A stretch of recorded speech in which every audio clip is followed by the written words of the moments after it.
Ya, hari ini kita lanjutkan pertemuan kita dengan membahas Fuzzy inferensi, yaitu Tsukamoto.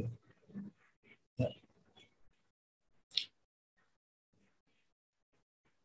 jadi ini merupakan varian dari Fuzzy yang lain, yaitu Fuzzy Sugeno yang kita bahas pada hari minggu kemarin, ya, Fuzzy Tsukamoto.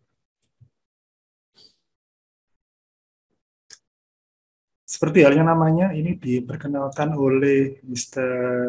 Tsukamoto. Eh, Secara konsep sebenarnya sama dengan Fuzzy Sugeno sebelumnya. Namun di sini perbedaannya itu bisa kita lihat nanti pada rule fuzzy yang digunakan. Jadi pada setiap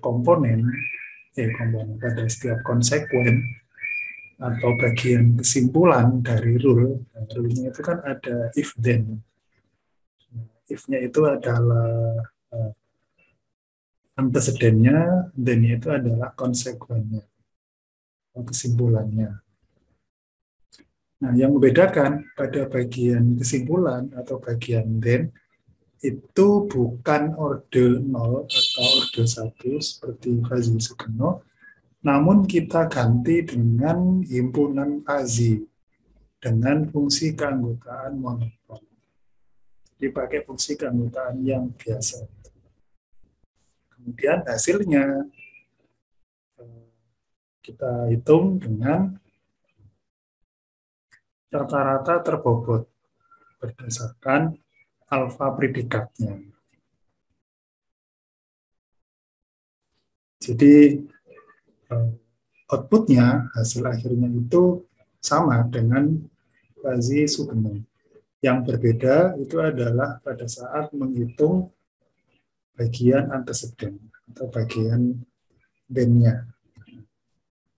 Kita kembali pada contoh yang sama dengan Fuzzy Sugeno kemarin, yaitu kasusnya perusahaan makanan yang akan memproduksi makanan jenis ABC. Variabelnya ada dua input, yaitu permintaan, ya, permintaan sama persediaan. Nanti outputnya itu adalah produksi, harus diproduksi berapa pada keesokan harinya menggunakan 4 rule. Rule yang pertama, if permintaan turun and persediaan banyak, dan produksi berkurang. Rule 1, rule 2, rule 3, rule. Kemudian pertanyaannya, jika pada saat itu permintaannya adalah 3.500, persediaannya 300, berapa yang harus diproduksi? Nanti membership function-nya kita pakai fungsi keanggotaan yang linear. Untuk jawaban ini sama dengan yang sebelum kemarin, ya. Himpunan untuk permintaan ada turun dan naik, dan membership function-nya X-nya 3.500, sehingga membership function untuk turun dan naik dapat 0,375, 0,625. Kemudian untuk yang persediaan himpunannya sama, yaitu sedikit dan banyak. Sehingga didapat membership-nya untuk sedikit 0,6, persediaan 0,4.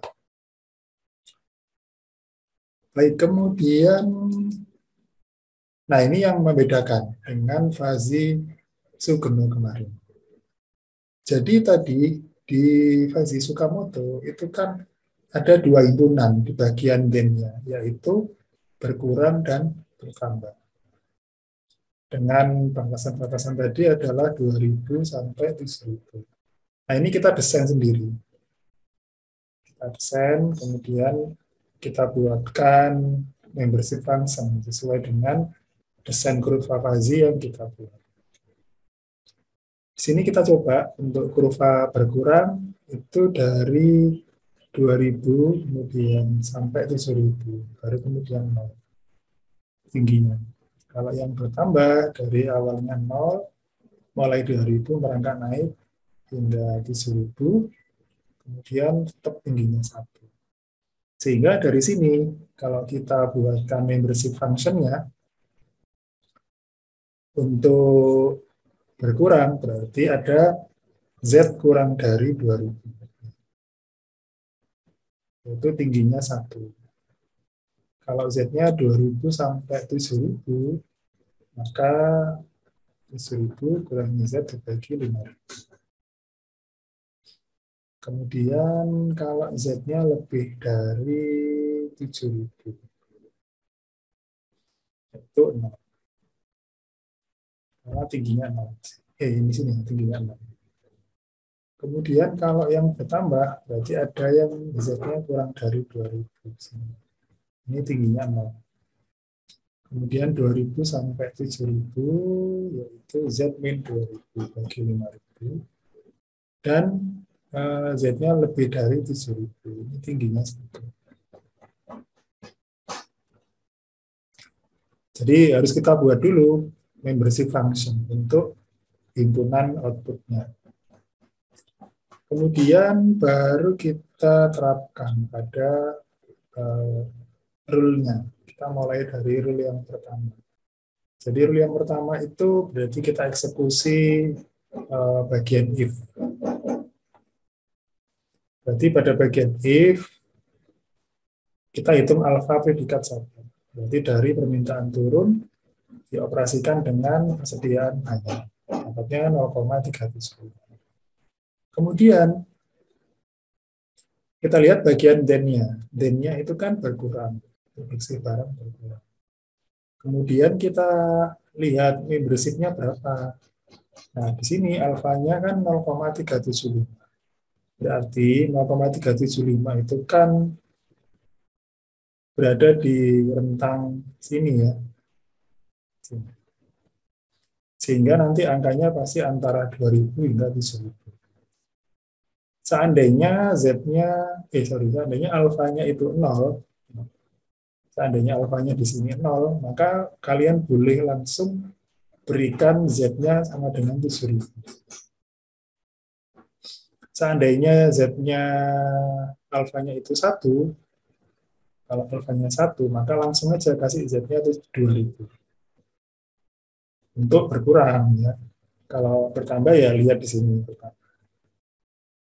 Karena berkurang berarti kita fokus pada membership function-nya berkurang. Berarti 0,375 itu kan berada di sisi tengah sini. Ya, bukan 1, bukan 0, tapi 0,375. Ini kan koma-koma. Berarti 7000 kurangi Z dibagi 5000 sama dengan 0,375. Z-nya, Z1 sama dengan 5125.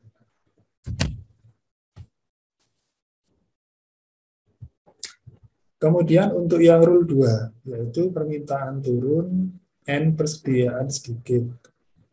Dapatnya sama ini ya, dengan yang Sugeng kemarin, 0,375. Kemudian bagian Z-nya ternyata juga sama-sama berkurang. Berarti 0,375 sama ya, di sini juga. Berarti pakai rumus yang sama. Dapatnya 5125. Kemudian yang rule 4, rule 3.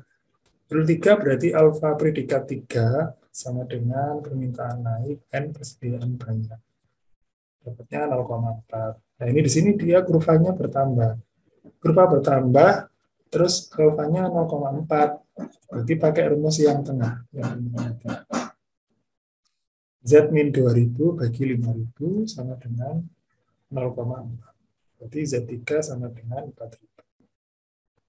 Kemudian alfa predikat 4 sama dengan permintaan naik N persediaan banyak. Berarti dapatnya 0,6. Ini juga sama kurva bertambah. Berarti Z min 2000 bagi 5000 sama dengan 0,6. Z-nya 5000. Kemudian untuk Z akhir berarti sama dengan yang Sugeng kemarin. Jadi alfa predikat 1 kali Z1 ditambah alfa predikat 2 kali Z2 sampai alfa predikat 4 kali Z4. Dibagi jumlah semua alfa predikat. Dihitung, dibagi, akhirnya dapat 4825. Ya, kira-kira seperti ini untuk menghitung inferensi dengan Fuzzy Tsukamoto. Jadi varian dari Fuzzy Sugeno memang, tetapi yang berbeda di bagian then-nya. Dibuat menjadi fungsi keanggotaan seperti biasa, kemudian dilakukan rata-rata terbobot seperti halnya Sugeno. Ya, memang angkanya nggak akan sama dengan Fuzzy Sugeno. Jadi tidak ada yang mana yang salah, mana yang benar, tinggal nanti kita lakukan evaluasi dengan kasus realnya. Kira-kira kasus realnya itu mana yang lebih mendekati terhadap hasil yang diharapkan. Nanti siapa yang paling mendekati hasil yang diharapkan, maka itulah metode yang sebaiknya diterapkan. Fuzzy inferensi Mamdani. Jadi Mamdani ini metode inferensi fuzzy yang juga sudah lama dikenal ya. Setidaknya dia mempunyai 4 tahapan yang mirip juga dengan 2 metode sebelumnya. Namun kayaknya 2 metode sebelumnya itu juga tercover dan di sini tahapannya lebih lengkap. Ada 4 tahap. Tahap yang pertama adalah pembentukan himpunan fuzzy atau fuzzifikasi. Ini juga sudah dilakukan di Sugeno dan Tsukamoto ya, ada fuzzifikasi. Itu variabel input dan output dibagi menjadi 1 atau lebih himpunan fuzzy. Itu namanya fuzzifikasi. Waktu kita menghitung membership function, itu adalah fuzzifikasi. Kemudian yang kedua adalah dia pakai penerapan fungsi implikasi menggunakan min. Nah, ini untuk mengimplikasi di bagian if-nya. Gitu ya. Jadi digunakan fungsi implikasi min, kemudian komposisi atau penggabungan rule diperoleh dari kumpulan dan korelasi antar aturan. Ada 3 cara, yaitu max, aditif, dan probabilistic OR. Nanti yang kita gunakan adalah yang max.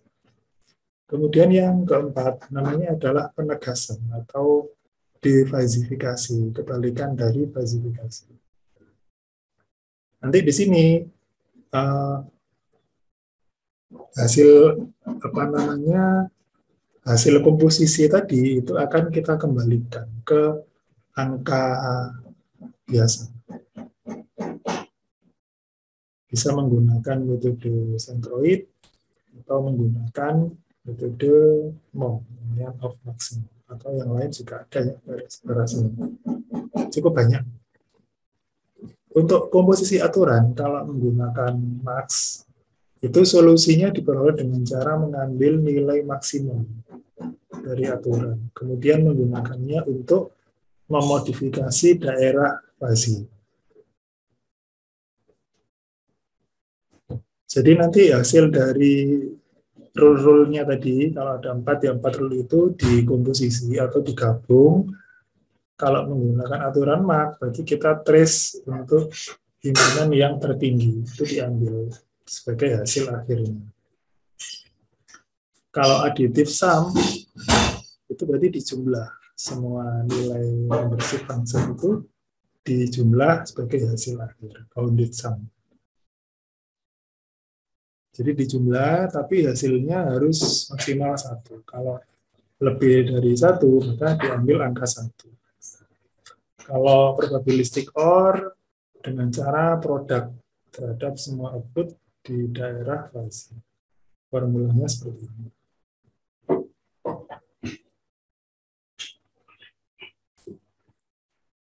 Nah, ini kira-kira gambarannya, prosesnya.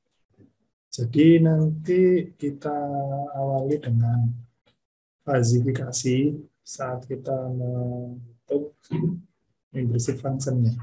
Ini membership function dari himpunan yang pertama, ini himpunan yang kedua.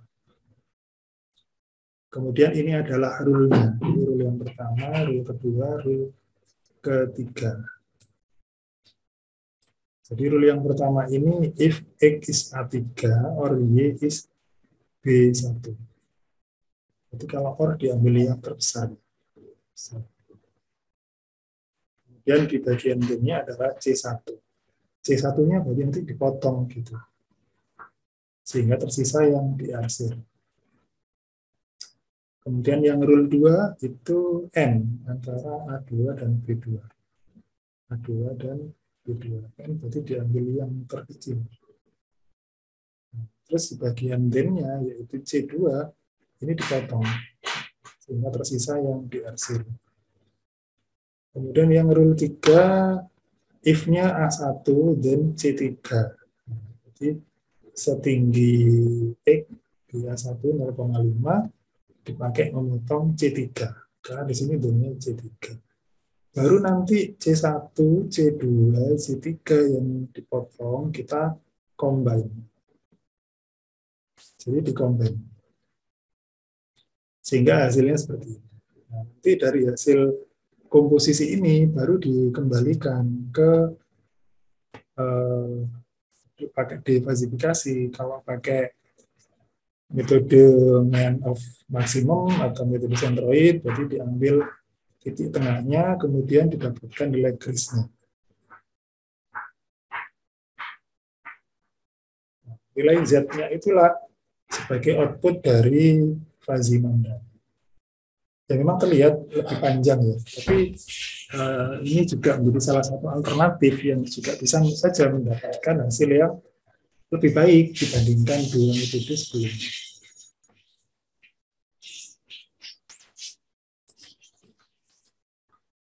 Kemudian untuk metode defalsifikasinya, kalau pakai metode centroid itu kira-kira gambarannya seperti ini.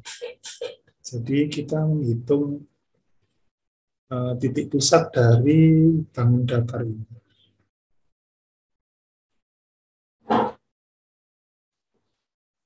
Z-nya ditemukan, nanti dapat Z-nya.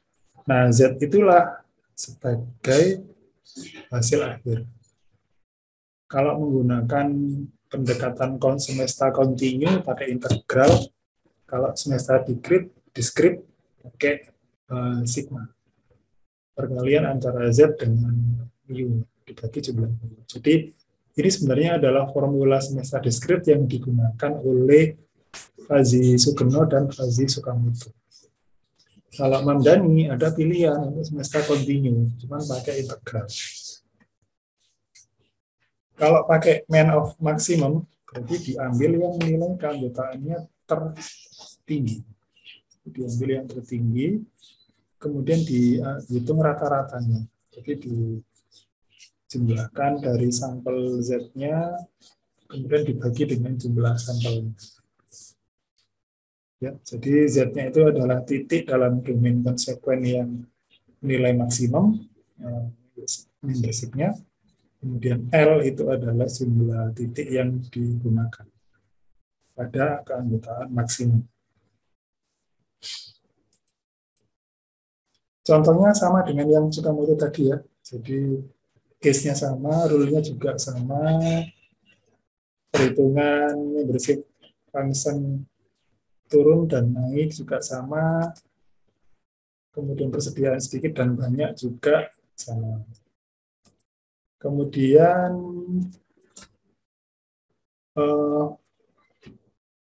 perhitungan rule-nya berarti kita tetap pakai cara sebelumnya itu kalau N diambil yang terkecil. Jadi yang permintaan turun 0,375 banyak 0,4 karena N berarti dipilih yang terkecil. Kemudian karena then-nya itu berkurang, berarti pada kurva berkurang kita potong. setinggi 0,375. Rule 2 juga begitu, dapat alfa 0,375, kemudian untuk kurva berkurang dipotong setinggi 0,375. Kemudian yang rule 3, nah, rule 3 itu permintaan naik dan persediaan banyak. Dapat alfa 0,4. Ya, ini yang permintaan naik 0,625, persediaan banyak 0,4, sehingga alfanya 0,4. Kemudian untuk produksinya adalah berkurang. Jadi yang kurva bertambah ya, bertambah dipotong setinggi 0,4. Kemudian yang permintaan rule 4 permintaan naik dan sedikit 0,6, kurva bertambah dipotong setinggi 0,6. Nah, jadi kita sekarang punya 4 kurva produksi. Nah, ini kemudian kita komposisi. Komposisi itu ya seperti kita gabung gitu ya, kita tumpuk jadi satu.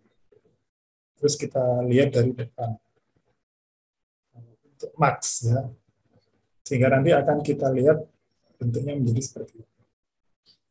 Ini kalau ditumpuk ini kan yang ini tenggelam oleh ini ya, terus ini sama, berarti tinggal menggabung antara kurva ini sama kurva ini, sehingga hasilnya jadi seperti ini.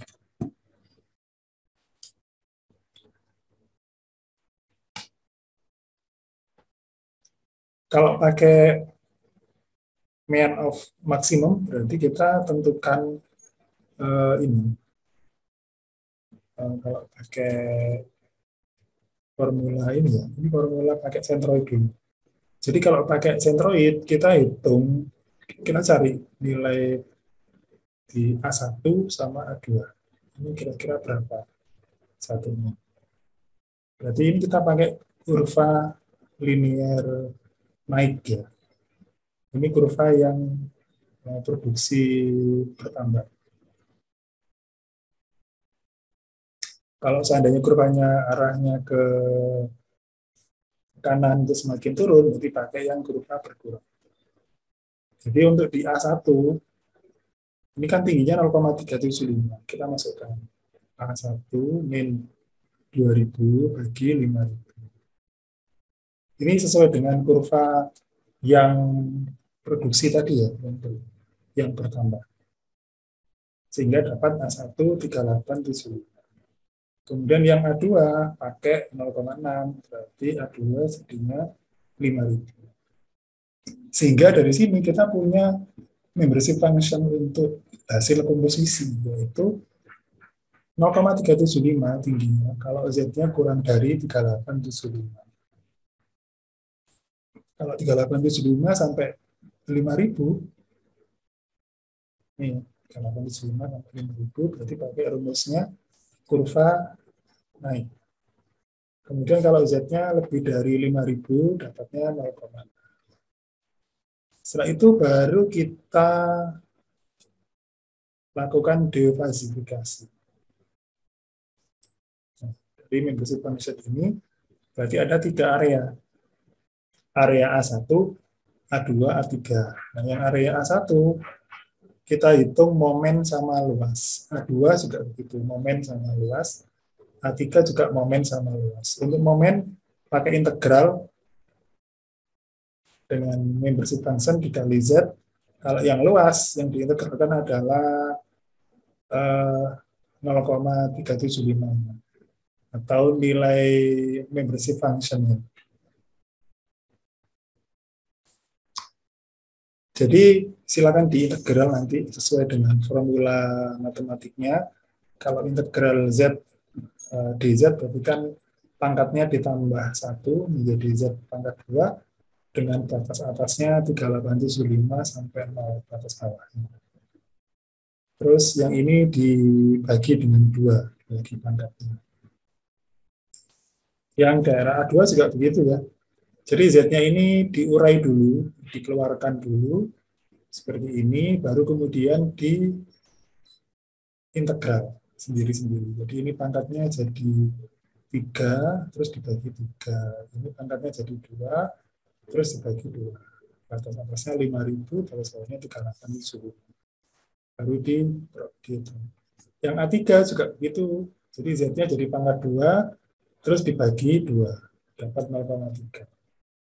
Batas atasnya 7.000 sampai 5.000. Kemudian kalau luas, berarti tinggal diintegralkan membership functionnya aja. 0,375 dikali Z. Ini sebenarnya dibagi 1 ya, cuma nggak ngaruh. Ini juga begitu, diurai, kemudian diintegral. Ini juga diintegralkan. Setelah dapat momen dan luas semuanya, baru kemudian dibagi. Ya, momennya dijumlah semua, luasnya dijumlah semua, baru kemudian dibagi. Dapat 3902. Ini pakai centroid ya. Kalau pakai mom, of maksimum, berarti kita ambil yang area yang tertinggi aja ini. Baru kemudian kita rata-rata daerah yang tertinggi. Ya ini aja sebenarnya dijumlahkan. Kalau di sampel 2 berarti yang kiri ditambah kanan dibagi 2. Kalau 3 berarti ya dibagi 3.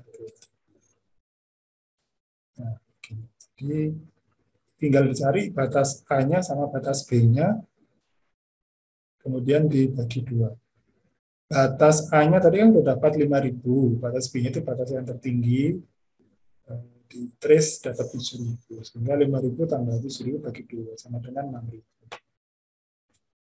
Ya, jadi dari sini memang dari sama-sama Mamdani aja beda, karena memang di pendekatan defasifikasinya sudah beda. Tapi nggak masalah, walaupun beda, asalkan sesuai dengan prosedur dan kalau diimplementasikan, dihitung perbedaannya dengan angka real yang diharapkan.